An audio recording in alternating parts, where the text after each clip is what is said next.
Também já perguntando sobre o Richarlison, porque o Richarlison, ele fez um desabafo depois do jogo. Muita gente diz, tá chateado pelo Pedro. Eu não acho, eu não acredito nisso, porque o Richarlison não é muito de intriga.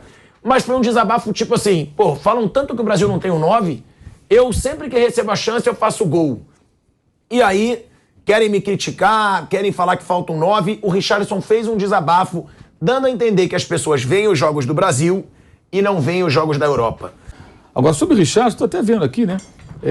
Assim, eu entendo sempre o Richarlison como jogador que ele atua muito pelo lado do campo, especialmente do lado esquerdo. Sempre foi muito veloz também, né? E ele gosta, até o Bruno falava outro dia sobre isso aqui, ele gosta daquela bola em profundidade, ele é forte, ele arranca com ela, ele não é um cara de referência na área. Então, assim, desde o tempo do Fluminense, a melhor fase dele, antes de ser vendido, foi com o Henrique Dourado jogando de centroavante. Ele jogava pela esquerda, o Dourado que era o homem de área. O 9 era o Dourado. Eu acho que quando as pessoas falam que não tem um 9, é porque ele não é tipicamente um número 9. Como o Gabriel Jesus também não gosta de jogar preferencialmente dentro da área, gosta de jogar pelo lado. Então, não é um erro dizer que o Brasil não tem um típico 9 quando ele está em campo. Mas ele jogou, ele pode jogar ali. Eventualmente ele pode jogar ali. Mas não é a sua posição de origem. O Tottenham não o contratou para jogar de centroavante. Contratou para jogar como um atacante, que vai jogar mais pelo lado. Eu estou até vendo o mapa dele desse ano, ele jogando mais pelos dois lados, mas os outros duas temporadas anteriores, muito mais pelo lado esquerdo. Ou seja, ele não tem sido um centroavante. No Everton tinha o pivôzão lá, o Calvert-Lewin. Que era o Calvert-Lewin, exatamente. Ele é o artilheiro da seleção, né? Depois do Neymar. Sim, ou seja, a questão é essa. Atualmente, né? Você pode não ser um típico 9 e fazer até muitos gols. Agora, quando fala do Pedro, e pode ser o Matheus Cunha, pode ser o Henrique Dourado também, se quiserem. Esses caras são o típico 9. O típico 9 é o cara que joga dentro da área. Até o Harry Kane dá para discutir hoje se ele é um 9 de verdade. Porque ele sai tanto da área. O Lewandowski é diferente do Harry Kane e do Benzema. Exato. O Lewandowski não é um típico 9? É um típico número 9. É o cara que joga dentro da área. O cara que vai fazer gol, vai jogar ali. A função dele joga no meio dos zagueiros e vai fazer gol. E o Richarlison não é esse jogador. O perfil dele é outro. Agora, ele pode jogar ali? Pode até jogar ali. Não tem nenhum problema de jogar ali. A gente vai ver aí a declaração do Richarlison, né? O que ele fala. E aí a gente vai debater. Porque ele fez meio que um desabafo. Tipo, parece que as pessoas no Brasil não veem os jogos na Europa. E a gente vai abrir aspas aí pro Richarlison. Logo depois do jogo, ele mais uma vez deixou o gol dele. Tive uma média boa aí, né? Fiz 3 gols aí em 2 jogos. Dei uma assistência ali também. Então acho que o aproveitamento tá muito bom. E a minha cobrança no jogo passado foi mais por causa disso também, né? Porque parece que ali na frente não tem ninguém, né? Não tem o 9. E toda vez que eu venho aqui eu marco os meus gols. E parece que o pessoal do Brasil não acompanha a gente lá na Europa, né? A gente trabalha duro lá também, a gente faz o nosso trabalho sério lá, a gente faz gol, faz de tudo. E por isso que eu cheguei na seleção. Então acho que é continuar focado. Acho que eu estou no caminho certo. Claro que eu preciso melhorar algumas coisas ainda e com isso o professor Conte vai consertar os meus erros lá. Olha aí, ó. É o Richarlison fazendo meio que o desabafo. Tá muito claro que o Richarlison tá incomodado com essa campanha pelo Pedro. É óbvio. O que ele fala, parece que o pessoal do Brasil não vê jogo na Europa. Quem que tá jogando no Brasil? É o Pedro. Mas o Pedro, né, Vamp, com certeza ele desperta uma movimentação, né, um burburinho popular. Ele defende o Flamengo, primeiro. São 45 milhões de torcedores, é a maior torcida do Brasil. Tá num momento mágico. Artilheiro de Libertadores, vai ser o craque da Libertadores. Agora, incomoda o jogador da seleção? Quando realmente você foi de seleção, quando fica uma campanha por um jogador e você tá lá e você fala, porra, e aí? E eu? Incomoda, né? Você vê que ele dá uma espetada, mas é um cara do bem. E ele tem que estar muito feliz. Eu vou te falar assim, é um atacante que ele pode jogar aberto pela direita, como já jogou na própria seleção. Ele pode jogar pelo lado esquerdo, né? Em outra função ali, nas 3 posições do ataque. Ele é um atacante que tem mobilidade para jogar nas 3 posições, como o Rony faz no Palmeiras. O Rony pode jogar de aberto na ponta direita, pode jogar de centroavante ali, jogar pelo lado esquerdo. Ele tem essa característica, né? O Pedro e o Matheus Cunha são atacantes diferentes, né? Ali mais próximo até um pouco do Firmino, então ele não pode se incomodar com isso. Ele tem a maior moral com o Tite, né? Ele quando vai para as Olimpíadas, ele pede a 10. Ele é artilheiro, se não me engano, das Olimpíadas, né, Bruno? Ele é artilheiro, né? Eu não sei, acho que o Matheus Cunha acabou sendo artilheiro. Matheus Cunha sendo artilheiro. Faz gol, ele foi bem lá, foi campeão. Quem apanha não esquece, né?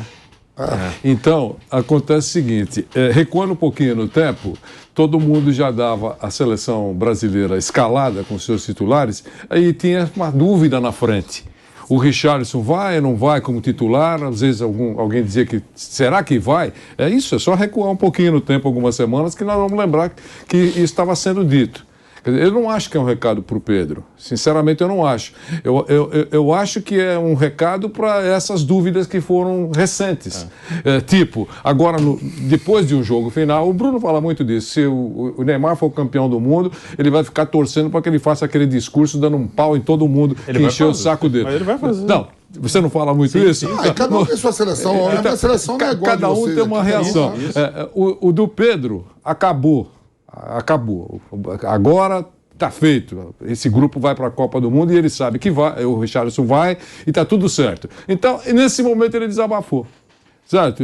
Quem está dizendo, não sei o quê, que eu era dúvida, papapá, toda vez que eu entro eu faço gol. Então, eu acho que não tem nada a ver com o Pedro. Sinceramente, não acho. Eu te falo no jogo de ontem. Não, tem a ver com a campanha pelo Pedro. Isso é fato. Então não é com o Porque ele Pedro. fala, parece que não vê jogo na Europa. Quem que tá fora da Europa é o Pedro. Então não é com o Pedro. É com a imprensa e com o torcedor. Exatamente, eles são amigos. Ele é amigo do Pedro. Porque senão pode ficar a impressão que, pô, atenção, rachado o grupo.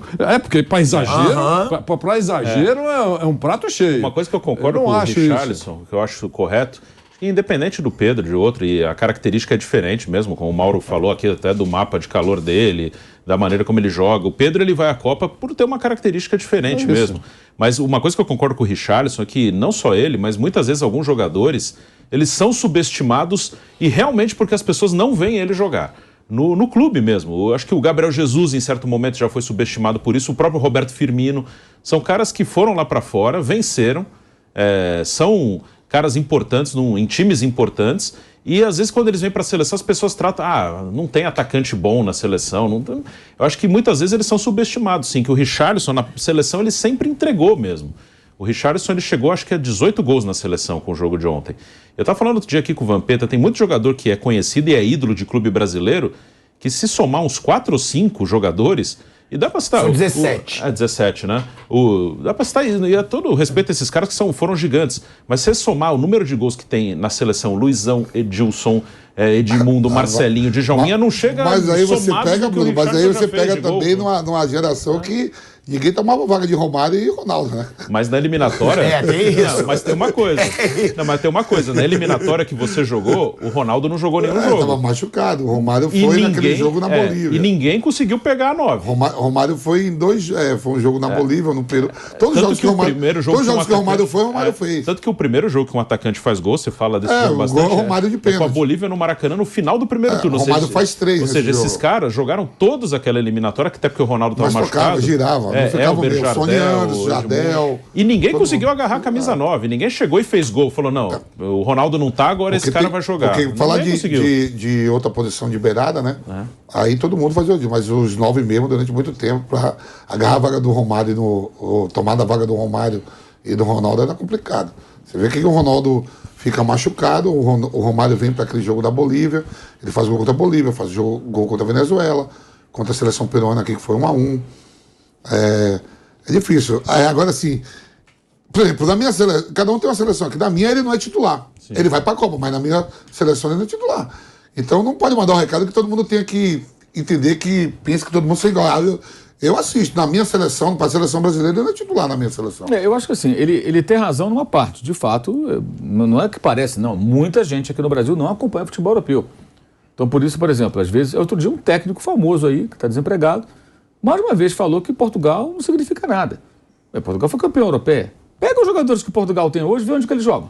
É um dos melhores times de elenco do mundo. Dá uma olhadinha onde que os caras jogam. Vê o nível dos jogadores. A gente pode discutir o técnico de Portugal. Que nem ontem. Ontem, eu assisti, foi depois também o jogo do Brasil. Dá para discutir uma série de coisas. A qualidade individual dos jogadores, tem ótimos jogadores. Não é Cristiano Ronaldo que eu estou falando, não. Cristiano Ronaldo está fora de discussão. É obviamente um ídolo internacional, de maiores jogadores da história do futebol, né? Goleador nato, embora já veterano e tudo mais. Então tem gente que a gente não vê. Agora, ele se equivoca quando ele usa esse argumento para rebater a falta de um 9 típico, porque ele não é um 9 típico. Até Até para não... Só na temporada passada, quando os Para gols não ser traído Tottenham. pela minha memória, pela minha eventual incapacidade de observar futebol, eu vim aqui olhar jogo por jogo dele. Eu olhei os 10 últimos jogos. Em nenhum jogo ele jogou de centroavante. Você pega o mapa, ele jogou pela direita até agora com o Conte, pela esquerda. No início da temporada, o Kulusevski jogando, depois sai, aí joga ele, joga Son, joga Harry Kane. Harry Kane aparece em vários setores do campo, entra muito na área, mas sai, se movimenta, lança. O coreano cansa de fazer gol com o passe do inglês.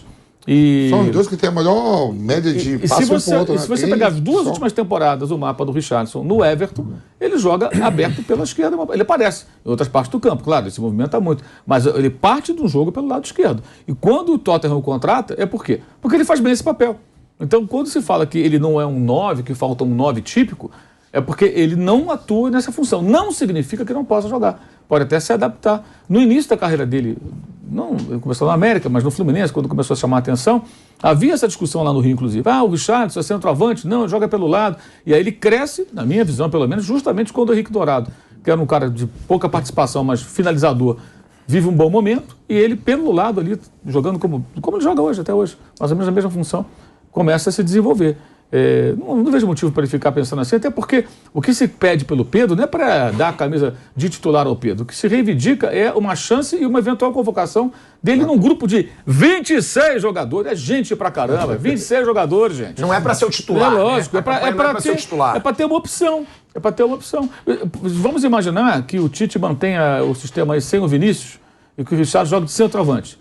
Ele vai lá, mete um gol na Sérvia, 2 gols na Suíça, outro no Camarões lá, no Camarão, porra, ele vai ser ele o 9. Agora, se ele não funcionar tão bem, o Tite tem que ter opções. Aí eu tenho o Gabriel Jesus, eu tenho o Pedro, são diferentes características, pode jogar com o Neymar de falso 9, né, e abrir os 2 pontas, Vinícius e Antony, ou Rafinha. Essa é a ideia. Ele tem que ter opções. Ele não pode ser refém de uma forma só de jogar, de jogadores de uma só característica.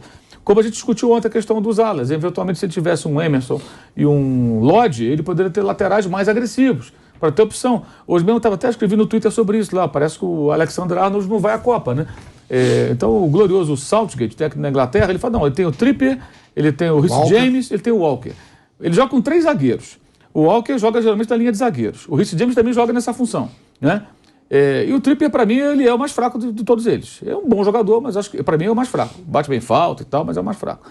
E o Arnold é um cara que, por quantidade de situação de gol... Oi? Machucou? O Arnold? Ele foi liberado agora da seleção, não sei se se contundiu. O técnico não gosta. Ele não estava sendo convocado. Exato. Ele é um cara, a quantidade de situação de gol que ele cria no time dele, ele jogando com 3 zagueiros, em tese ele pode até ter mais... Bate falta. Porque ele não é tão bom marcador, né? Ele teve dificuldade até com o Bruno Henrique lá naquele Mundial de Clubes lá. O gol do Vinícius Júnior foi nas costas dele. Mas ele cria muito. Então, assim, um cara com potencial dele de criação absurdo, ser desprezado, não ser levado no grupo de 26 jogadores, é uma maluquice. É isso que eu quero dizer. São diferentes posições. Então, você tem um cara que faz gol, um cara que é um 9, você leva esse cara para ter alternativa. De repente, não vai ser titular. Essa discussão é comum em várias partes do mundo, não é só aqui. Mas não significa que o Pedro tem que jogar como titular. O que as pessoas reivindicam, me parece, é que ele tem uma oportunidade e que ele eventualmente vá à Copa do Mundo, mas o Richarlison está na frente dele nessa corrida, é a quem deve jogar, não deve ser o Pedro, e ele faz para merecer. Não tem... Você falando assim, você falou 26 jogadores, aumentou para mais 3 aí. É gente demais. E olhando assim, professor, terminou ontem, não tem mais amistoso, agora vai ser a convocação final para ir para a Copa, né? E aí se a gente contar 26 com mais Gabriel Jesus e Felipe Coutinho, vamos supor que esses 2 estejam garantidos pelo Tite, que a gente não sabe. Quem será que com Gabriel Jesus e Coutinho indo, quem sairia desse grupo de 26 que estava lá agora? Firmino, fato. Eu acho que o Firmino não vai. Você acha? Firmino eu acho que não vai. Eu acho que tem uma questão ali. Ele pode, se ele não levar um segundo lateral direito, que eu acho que é bem possível, tem que ver se ele vai levar um 5º zagueiro ou não. Se ele não levar, se ele levar 3 laterais, 4 zagueiros e 3 goleiros, aí são 10 de defesa. Sobram 16 do meio para frente. Considerando 4 volantes, Casemiro, Fabinho, Fred, Bruno Guimarães, são 12 meias e atacantes. Então ali ele teria muita gente. Ele podia até levar Paquetá, Coutinho e Everton Ribeiro juntos, que ainda teria 9 atacantes para levar. Ou ele podia até, se ele não levar um dos meses, levar 10. Mas aí tem que ver se ele vai usar. Porque tem um zagueiro da Juventus e tem um zagueiro da Roma, né? Ele levou 5 zagueiros nessa convocação. Pode cair eles, né? Pode cair. Se ele levar só 3 laterais e 4 zagueiros, ele vai ter, tirando os 4 volantes, 12 meias e atacantes para reagir muita gente. É bom analisar sinais, né?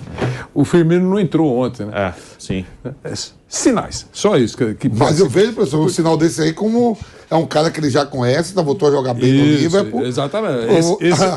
Já jogou a Copa do Mundo com ele de titular. Essa é uma maneira. Eu não vejo como o Firmino fora, não. E nos treinos... Essa é uma maneira. Quer apostar essa? Você fala um nome, eu falo Firmino. Não, tô falando não. Ficou grandão? Bora. Ficou grandão? Firmino vai pra Copa.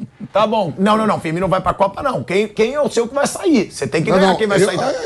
Você tem 8 nomes, eu tenho você falou que pelo que o Firmino não entrou, o Firmino tá fora da Copa. Tá bom. O Firmino vai ou não vai? Não. Tá bom. Você escolhe um jogador. Você acha que eu sou bobo? Eu sou um otário, então. Não, bobo escolhe não. Quem vai sair? Você lá, na Bahia, a gente fala bestalhado. Criado um passe. E nos treinos agora, nessa data FIFA, o Firmino treinou mais atrás. Ele não treinou de centroavante. Ele treinou na posição do Neymar, mais ou menos. Quando o Firmino não entra, o Firmino tá de titular. O Liverpool vende o Mané pro Bayern de Munique. Chega o Darwin Nunes lá. O Firmino já é da casa, voltou a jogar bem, tá fazendo gol e dando passe. Quando eu vi que o Firmino não entrou, eu digo, esse aí tá garantido da Copa. Mas esse já foi uma Copa do Mundo. Esse é o lado titular do Liverpool. Esse é o lado otimista do Copa. O senhor viu como, professor? Esse é o lado otimista do Copa. Esse não precisa nem pôr pra jogar, porque ele tá na barca e acabou. Agora, pode entender de uma forma diferente. Professor, eu vou precisar de um banco, vou precisar de um assento. Eu não levo o Firmino, já não usei mesmo, até logo, boa tarde. Pode ser, a gente não sabe exatamente. Até ontem no meu Twitter eu botei uma lista que eu achava, eu coloquei o Matheus Cunha, mas depois eu me arrependi, achei que ele não vai não. Você não botou o Firmino, então? Não, mas eu acho bem possível. Entre o Firmino e o Matheus Cunha, mesmo pela seleção jogar Copa do Mundo, já jogou, é titular, voltou a ser titular do Liverpool, tá jogando, e já foi uma Copa do Mundo. Ele não vai arriscar com o Matheus Cunha, que nunca foi uma Copa do Mundo. Pode ser, eu acho que tem 8... Eu vendo isso aí na hora eu acho que tem 8 atacantes que estão garantidos, assim, contando o Neymar como atacante. Rafinha, Antony, Vinícius, Rodrigo, Neymar, Richarlison, Jesus e Pedro. Esses 8 estão dentro. Rodrigo é um que é certo ir, porque é talentoso. Não, só isso não. Vocês viram o lançamento da campanha do patrocinador da seleção? Foi a propaganda que está correndo igual o tigre? Isso pesa. Porque a camisa é baseada numa onça, né? Você vê que é de tantos jogadores que tem a seleção. Sabe o que é o cara que corre, que tá o tigre correndo, é a onça correndo? Quando eu vi aquilo, eu digo, esse aí já tá na Copa tranquilo, que não vai meter um ano de Copa do Mundo, uma promoção dessa, propaganda, todo mundo vê, e botar o cara que tá correndo com a camisa da seleção e não ir pra Copa. Quem era? Rodrigo. Essa propaganda saiu ontem, da patrocinadora da camisa da seleção, né? E ontem ele entrou como meia, né? O Tite falar isso em algumas entrevistas, que ele acha que o Rodrigo pode jogar por dentro. Isso aí eu acho que ele tem muita dificuldade para jogar ali. Bruno, ali ali já foi baba, ali já tá... Entra, Rodrigo, vai lá, que não vai fazer aquilo nunca. Não, eu vou botar para jogar, tem mais um. Tanto que na hora eu nunca vi o Tite fazer. Não vai fazer porque tá 5x1, falta 10 minutos. 5x1, homem a mais. Vai lá, brinca também, entra para brincar. Eu acho que o Rodrigo como meia não rola, não. O Rodrigo tá aqui, olha pro banco, tá 5x1, homem a meia, homem a mais, vai lá. Faz ali uma posição diferente. Então, Bruno, quem pode sair para você é Matheus Cunha e Firmino. Que eu falei 8 atacantes que eu acho que estão dentro. Acho que esse aí ninguém discorda. Se forem 12 vagas para meias e atacantes, considerando que ele não leve um defensor a mais, não leve um lateral direito nem um zagueiro, 8 mais Paquetá, 9. Eu acho que o Coutinho vai estar. 10. Aí sobrariam 2. Pode ser Everton Ribeiro e Firmino. Acho que Everton Ribeiro, Firmino e Matheus Cunha brigariam por 3 por 2 vagas. Mas se ele levar um defensor a mais, só sobra uma vaga. Aí é Firmino, Everton Ribeiro e Cunha por uma vaga. Acho que é por aí. Eu acho que... o Everton Ribeiro é outro, que também... Você acha que o Felipe Coutinho tá garantido? Eu acho que sim. Eu acho que ele vai, sim. Acho que o Coutinho vai. Já foram pra Copa com ele, já foram pra Copa e... Mas já foram pra Copa com ele e não ganharam, pô. Não entregaram o que se esperava também, Mas, velho, você vê que ele convocou o Coutinho nem tava treinando no Barcelona, até a parte, pô. Tava nem jogando, né? Tava nem jogando. Então, Felipe Coutinho, pra você tem muito mais chance que o Everton Ribeiro, mesmo o Everton Ribeiro num momento melhor. Falei aqui ontem. E vocês todos concordam? Eu acho que o Coutinho vai. O Ribeiro, não sei, tenho dúvida. Na linha do que o Bruno acabou de analisar aqui, depende desse quebra-cabeça. Tira um da posição tal, bota no outro, né? Aí pode sobrar uma vaga aqui para um e para outro, ele vai vai encaixando, vai adaptando. Mas o Coutinho acho que vai.